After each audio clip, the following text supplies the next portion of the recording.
Hello, hello, hello, everyone. Thank you for coming today. It is 9/11, 2024. Can't believe it's 24 years ago. But anyway, um, we still have prayers for the people that were involved in that, which is thousands and thousands. Um, Mr. Mufara has the link. As always, if he's available, he will come in. We all know that he's working on many fronts at the same time. So God bless him. Uh, we're behind him, and that's what he needs. We have the loyalty and all that. Now, a couple things I just wanted to shout out. We had all of us are doing spotlighting somebody. Okay, whatever the name is, shine the light or in the chair or whatever. Julie's does it. OTech Pros are doing it. Wherever you want to go, and it's a good idea. Now, we've gotten about 20 of our deaf founders from Mexico, from Japan, and we're putting all those together, and they're working out very, very good. And what I want to tell everybody, anyone can do this. If you want to do it in your language, you can, but we need a headshot and your name clearly, and however you want to do it, you can do it. Now, obviously, with the deaf community, Chris has come up with some of the things he's gonna talk about. And another thing I want you could research this, but I think Chris has gone over this a lot in the last 2 days. We talked about some of it, and 100%. When you look at Onpassive and you think, oh my God, look at all the stuff that happens. All the other companies that we know of, Apple, Amazon, all the big boys, I mean big, Google, all of them, they all go through things that we don't see. How you find out about it is if they made a movie, or you look at old clips and there's interviews with different people that were involved in the company. And bad times for really, really successful companies happens all the time. None of these big companies walk in with roses and walk down the yellow brick road and nothing happens. So keep that in mind. Anytime you're building something that is earth shaking or would involve many, many other people, not everybody, surprisingly, is happy that you're successful. It's the big boys club. I'm going to give you one example that you could look at. You can see it for yourself. Big rivalries are Pepsi and Coca-Cola, right? We all know that. They're fist and fist, but are they really? Most of the time when you go anywhere in the world, and I've been a lot of places, if you see a Coke machine, right next to it, you see a Pepsi machine. Now, there's a rivalry, but they also know whoever loves Coke probably will never drink a Pepsi. So what they do, and this is my opinion, I'm pretty darn sure, they take care of the prices within a few percentage of each other. So the competition that way doesn't matter because they both agree. Both companies know, well, I'm not going to shoot it down real low. Then there's that race that neither one of us can afford. So if I'm Pepsi and Chris is Coke, he's not going to race me to the bottom. We both lose. So we slowly do this, or make the can smaller, or make the thing smaller. That's not the case with Onpassive. There is no one to line up with, nor does Ash want to line up with anybody. He's doing stuff that is against the norm. If you come into the big boys club or the big women's club, and you want to be with the big people, the IBMs, the giants in the industry, you do not walk in the door with an idea that doesn't go with the flow. You would never walk into the thing and say, what can we build as cheap as we can build it with the highest quality possible and share the wealth with the people? It doesn't exist. So you're not going to get a helping hand. Nobody's going to go out there and say, oh, I wish you the best. Sorry. Not going to happen. And there's a lot of people pushed it aside or they're beat up. The other thing with Onpassive that we need to focus or realize during this whole phase of Onpassive, from the thought to out in the open and what we've seen, if you look at it like a house, Onpassive is this big house, the whole side of the building is glass. We see people getting dressed.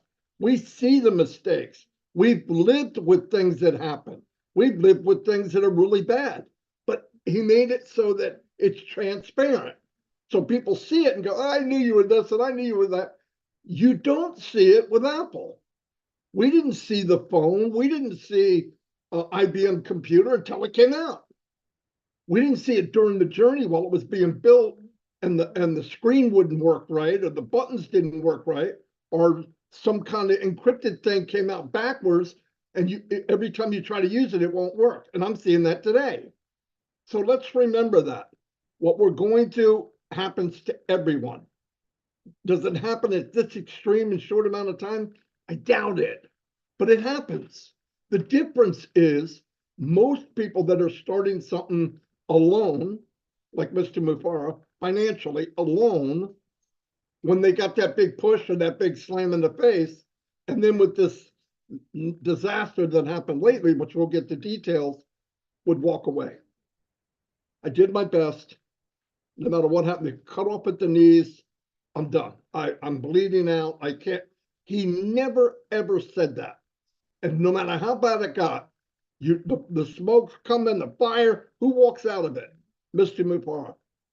So I'm very proud to be part of that. I know a lot of you are. This isn't my opinion. I'm not better or think more than anybody else. No way. I've met so many people, especially in Shine the Light. People love this company.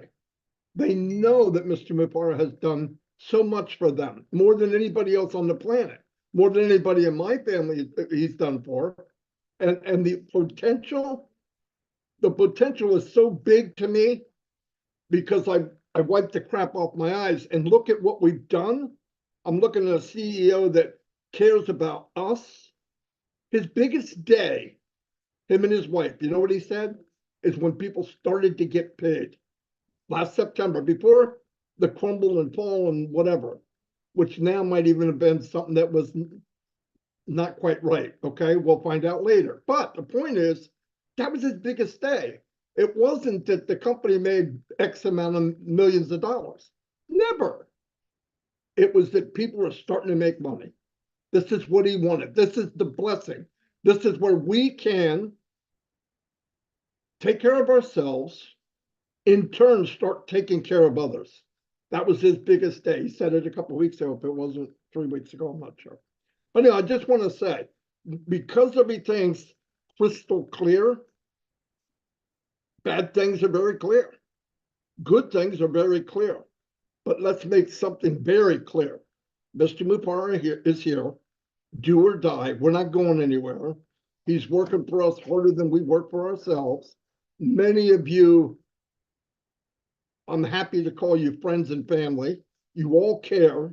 We're all together. There's a few people that need a little bit more boy or caressing or whatever you want to call it. And that's okay. We can do that. But never look down to what's going on. Be proud that during these bad times, Mr. Mufara is still there. His wife is still there. His family's still there. And all I'm asked to do is walk behind him, knowing that I'm going somewhere that will change my life forever and my family's life. Really. And I want you to keep in mind all these little gadgets and shiny crystal balls going around. There was one not too long ago. I haven't heard about it in 2 weeks. You could buy that script at eBay. I'll tell you what, I could buy that script at eBay, go out and market at 35 cents a lead and make thousands of dollars a month, rip everybody off, shut the thing down. My name is Boris Karloff, or whatever my name is. You could hide all that. You could even hide your IP address. Make some money, walk away and do it again. That's what some people do. So if you hear, get in, pay one time, you're going to make $1 million. It's a lie. It won't work. It doesn't even make sense. No calculator in the world can say, give me 50 and you're going to get paid forever. So we're going to take money out and give it to you forever, and nobody else is paying. It's not brain surgery. Think about it. Anyway, I'm going to turn it over to Red, and let's get the fire started. Thanks very much, Marty. Hi, Chris. You're looking particularly sharp today. Dapper. Suit, haircut, dapper. Unlike myself and Marty. But anyway, there you go. Good words, Marty, as always. You really do bring a lot of inspiration for all of us to the table when we listen to you, and some very wise words indeed. Okay, so let's update you. A couple of things actually have been happening over the last 7 days since we spoke to you last on 360. The first one was for those that noticed, and we did publicize it out, that the onpassive.com website had gone down. And it was a bit of a strange one, really, because the www.onpassive.com wasn't accessible. Okay.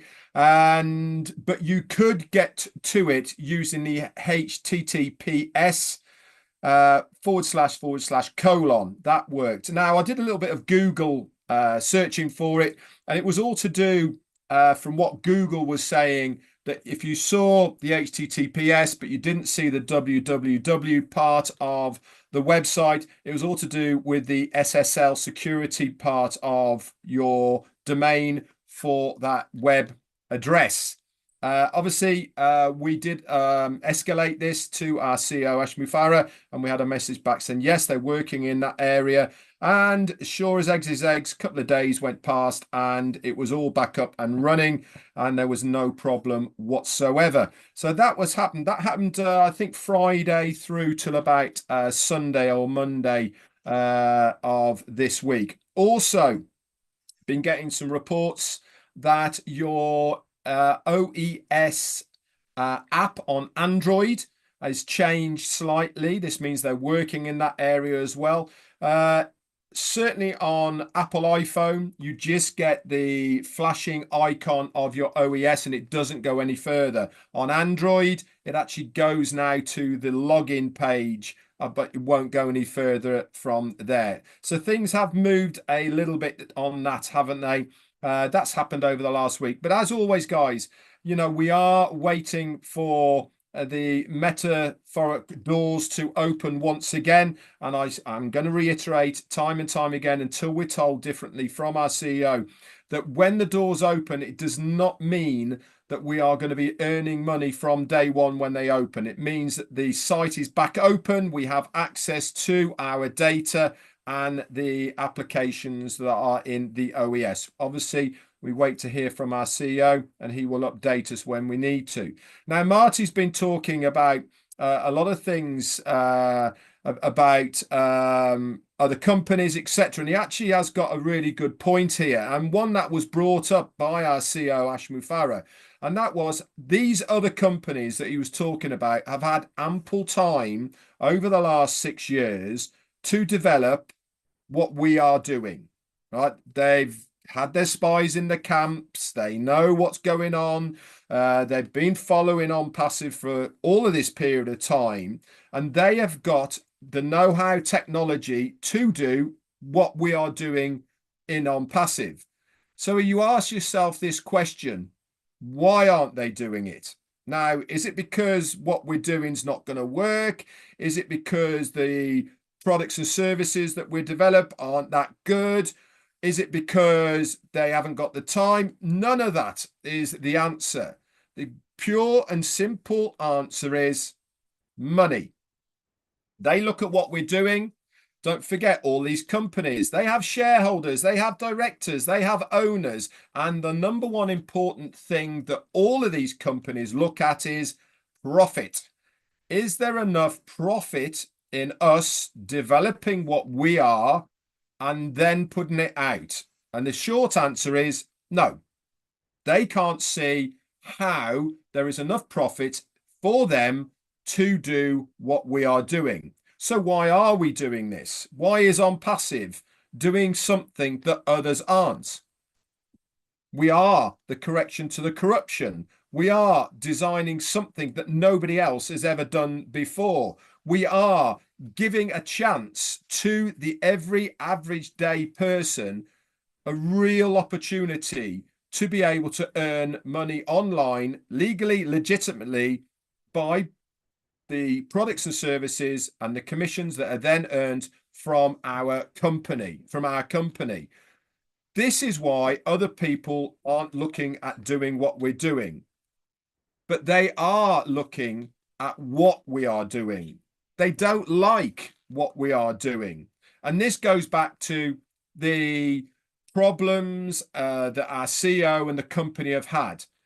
They might not want to do it themselves, but they certainly don't like what we're doing because they look at us as a threat to what they are doing. Yes, it's probably not going to be as profitable for them to do it themselves, because the normal way of doing business is what? Allow a startup company like ourselves get going. They come steamrolling in. Here you go. Here's a few million. Buy it off you and integrate it into their own company. We haven't got shareholders. We haven't got financial backers. We haven't got that. It is one person who is running the whole show. And guess what he's always said? We're not for sale. We're not having shareholders. And we certainly aren't going to get into bed with other people. The other companies know this. So they feel as we are slightly as a threat. And a lot of the problems that we've envisaged since September is because of people trying to derail what we are doing, whether it's internally, whether it's externally, but the combination of all of them together has caused the company a bit of a headache. But when you get people who are pushing against you, when you get people who are trying to derail you, guess what it shows? That you're doing something right.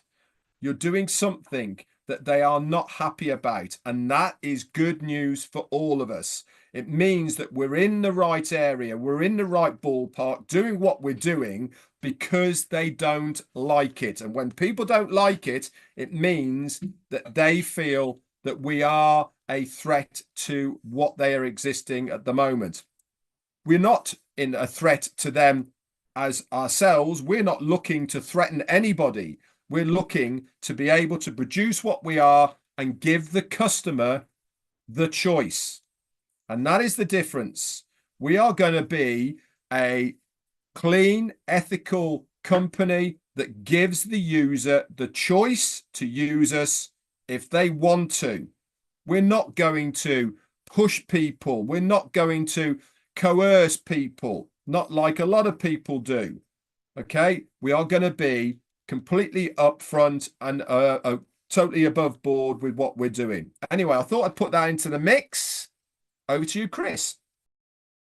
Oh, very good, Red. Very good, Marty. I love you both. You're both looking dapper. Nice one, Marty. Like about the pressure. Let me start off. I got a few things I want to say. I'll try to say them quick. Number one, happy birthday, whoever has a birthday today. Absolutely. I have 3 individuals that's on my brain today for prayers, and I know there's a lot more, but we'd be here for 16 hours with all the prayers that I do on a daily basis. Robin Noble, Julie Pierre's daughter, Chloe, and Pat Parent. I'd ask that you put them in your prayers today. They're going through some issues right now, and they need some prayers. Once again, Marty mentioned it 24 years ago, 9/11. Knew exactly where I was that day, and sometimes I just want to forget it. Now, I want to explain something to you about, we were just having this discussion before we got on here. Marty was saying some stuff. I said, I think I got the answer. So number one, to the deaf community out there, woo, baby. You guys are rocking it. Mexico, Japan. And I got a lot of people saying, well, Chris, we don't know what they're saying. I don't know sign language, or they're speaking in a different sign language. Well, I got the answer for you all. Anywhere in this world, I can go to church in any language, and I know exactly what I'm going there for. Okay. We had a lot of Mexicans come on today and yesterday, and a few Japan and North Americans, and they're all speaking in a different sign language. Okay. Why we're doing Shining of the Light is so they could connect to their communities. Now get this one. You're going to love this one. There's 70 million deaf people in this world. That's 1% of the people's population. Now, if I get 100 people on here that are deaf that speak all kind of sign language, they're talking to their community. They're not talking to us. We already know about them. This is what I was trying to explain before we get on here. Now, we want to recognize everyone. I don't care what your language is, whether it's Hindi, Bengali, Germany, France, whatever it is, you speak your language because we want you to reach out to your community and your country.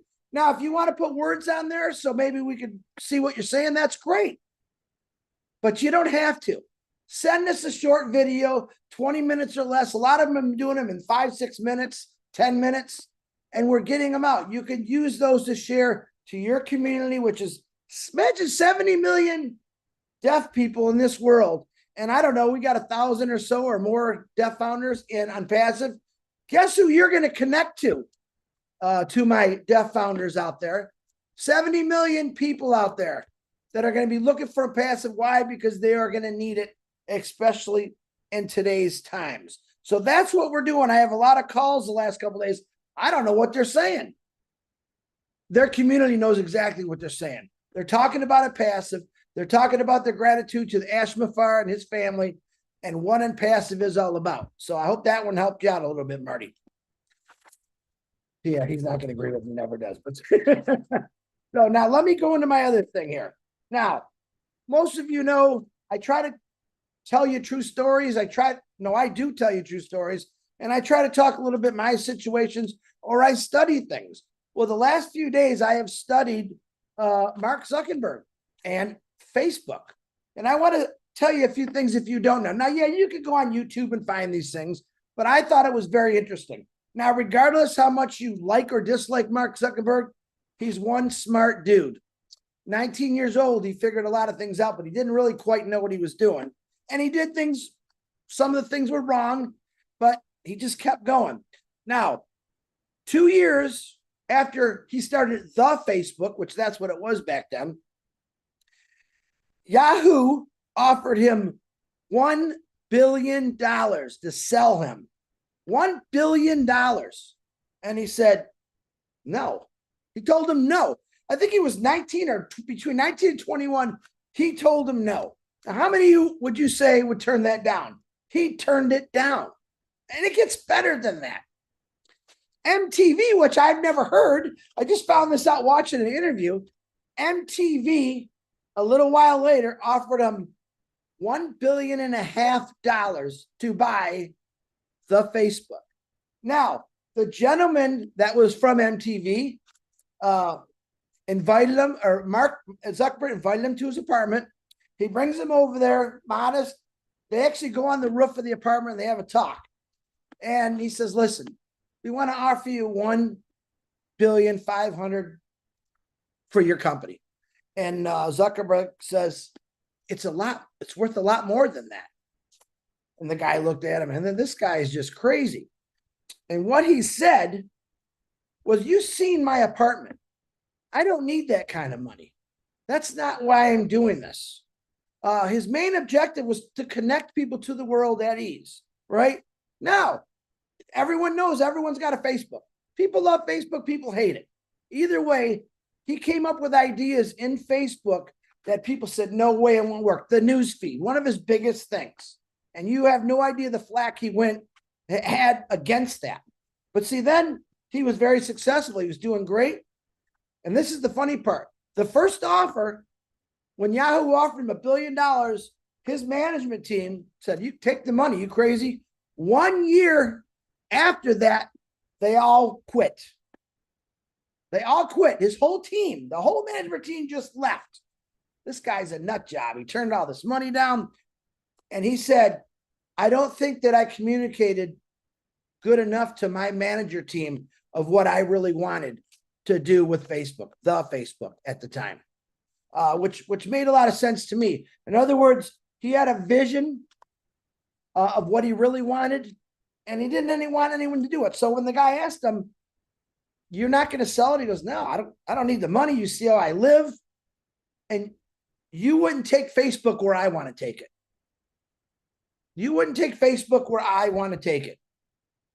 And I thought, this is cool. Now you can watch these on YouTube. I'm pretty spot on what I'm saying. But I thought, man, how cool is that? Then what happened, and I'm going to give you a little heads up. About a month before Facebook got in trouble, Ash Mafara told us all on a webinar. A month before, you guys probably ain't going to believe me, your Facebook's going to be in a lot of trouble. Now, back then, way back then, there was no laws on data. No one really knew what data was. And Zuckerberg did, and he took full advantage of it. He knew how much data would be, and he got away for it for a long time until, you know, the government came in and the senators and start complaining. He knew there was some things that he didn't do right. The worst thing that he did, which he had to go to court for and face senators, and they tore him apart, and they said, you had ample warning from your own team about anywhere girls from 9 to 12 years old who were being predatored by sex offenders, who were being bullied, who actually committed suicide. And the whole courtroom was filled with these people from these kids. And Zuckerberg, he stood up and did the right thing. He apologized. And they asked him, are you going to pay him? He didn't really say nothing about that. But he knew that there was a lot of things that he needed to fix. And why am I telling you all this? Because Ash Mafara is not your average guy. Ash Mafara studied this stuff for a very long time of what is good and what is bad. All right. He's seen and he knew before Facebook hit the courtroom of what was going on. And I'm sure he's saying we can never let that happen in Onpassive. People have to be protected. What did he do? He comes out with O-Verify, where everyone knows in Facebook, you can have 1 million accounts and they don't even have to be you. Anyone can get on there, whether you're a sexual predator or a scammer. To this day, Facebook still has scams. Buy this for cheap, people pay it, and you can't contact them anymore. That's still happening today, which I can't stand. I actually talked to Ash about that 1.5 years ago. He explained some things to me. This is what's not going to happen in Onpassive, okay? O-Verify lets everyone know who you are. You're not going to be able to come in with a fake name. You're not going to be able to hide in a basement or in your closet trying to predator little kids, okay? Ash Mafara's got young kids himself. He wants your kids, my kids, everyone's kids, your grandkids to be protected when they go online. He wants them to go online because there's so many things you can learn online. But he also wants them to be safe. So when he came out with their O-Verify, I loved it. Because again, every one of us here, I'm going to almost say everyone here has been hacked on Facebook. Okay? People steal your information and then they start sending stuff to your friends. All right? This is things that Ash Mafara says, oh, we can't ever let that happen. So his protocol is perfect, safe, efficient, cheaper. But the main thing is your kids are going to be able to go onto this stuff and actually learn things without having to worry about some mischievous person coming on there and bullying them or trying to, I mean, nudity was on there. Actually, it still is. This gambling. Ash Mafara wants nothing to do with that. He wants a clean and ethical company like Red just said. And I love that. Now, I have grandkids. I have kids. I'm sure they're going to have kids, grandkids, and all that stuff. I want to protect it. And in today's world, online is a dangerous thing for a lot of these platforms. Ash Mafara is securing what we have so that everyone's protected. You won't get in unless we know exactly, not me, them, who you are. All right. Data will not be shared. And this is what happened. And I can't prove this, but I'm pretty sure when the big platforms got a hold of everyone's data, what did they do? They sold it for billions of dollars. And who bought it? Child predators, hackers, all these bad people bought this stuff. And that's how all the bad things started happening. Ash Mafara studied this system, and he never wants that to happen in Onpassive. O-Verify is going to take care, and other things. It's not just O-Verify. There's going to be all kind of things for safety factors. And I absolutely love that about Onpassive, just for the protection of me, my finances. How many times have your bank's been ripped off? Every 2 years, someone steals money out of my account. No idea. Well, someone sold them my information somewhere and they hacked into my account. That's how it works, folks. Ash Mafara is going to lock it down. All right. The biggest, strongest walls you've ever seen, where people cannot come in and distract your life, disrupt your life, steal from you, harm your kids. Welcome to Onpassive. My name is Chris Johnson, and I approve of this message. Always wanted to say that. Marty Red, back to you. That's all I have. Chris, absolutely amazing. Marty's got a few technical problems at the moment. He's trying to get back on and off, but he's having a few problems. Amazing, Chris. Really, really good. Made a lot of sense to me. And it's funny, Ashley, you were talking about Mark Zuckerberg and the ups and downs, and I've listened to what you're talking about as well and seen it. It was interesting. He first started out and he made a system, didn't he, for the college he was at. That's how he first started. It was just a chat forum at his college, and it sort of expanded from that. But it isn't amazing that he didn't sell out for all of that sort of money. And when you're 19, 20, and back there, and someone says, just take $1 billion, you'll be okay. I mean, it takes a very special person to be able to turn that down because they know what is coming as far as that product is concerned. And it sort of mirrors a little bit, doesn't it, of what our CEO says on many, many occasions. And when he says to us, you don't know what is going to happen. I know because I see the big picture. You guys don't. And I'm sure he's had people approach him already for Onpassive. And if you remember, I think it was either the last webinar he was on or the one before that, he was talking about data, and he really made a big emphasis, didn't he, on how much data is worth right now. You know, it really is worth an awful lot of money. And I think I've told you this story before, haven't I, of a friend of ours. In fact, it's my niece's husband now. He works for Expedia, and he is a data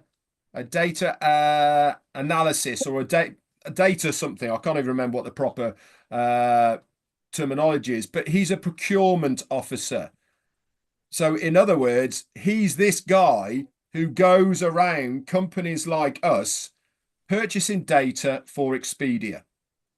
And he was telling, I had this story a couple of years ago about Onpassive, and he asked me how many members are there in Onpassive, and at the time it was just founders, and I said, roughly about 1.5 million. And he said to me, do you know how much that data is worth? He said, literally is worth millions of dollars. And now we've got much more data than that because of the customer base as well. So really, really interesting, Chris. I loved it. I thought it made a huge amount of sense to me. And it really does mirror a lot of, I feel, what Ash Mufara is thinking in his own mind as well. It's not about the money. It's about the need of what we are doing. The same as Mark Zuckerberg saw the need in Facebook for people out there. And like you say, you love it or hate it. It is certainly a platform that is used by literally billions of people because they need it. It's the way that they communicate. Anyway, Chris, you are the host. I'm going to pass it back to you. I'm the host. Well, everyone, Ash can't get out of these meetings. I don't think he has to apologize for that. I'm not sure when he's going to come on next, but you never know. So stay plugged in and keep dreaming. Okay, keep dreaming. As soon as he gets out of meetings and we can find some more information out, we'll be the first ones to put it out. Please like and subscribe to all of our YouTube channels, everyone that's airing on this right now. Get on them all, because when we have something big to say, We put it out on all, I think it's 17 or 20 YouTube channels. So like and subscribe to all of them. It don't cost you nothing. Plus you're getting the greatest information about Onpassive, period. So everyone, thank you for being here. I think Marty's having technical difficulties and he missed my great speech and he texted me, you just better be good. He put the pressure. And don't forget, on Friday, I'm going to be in the chair. I don't know why, but I'll be in the chair.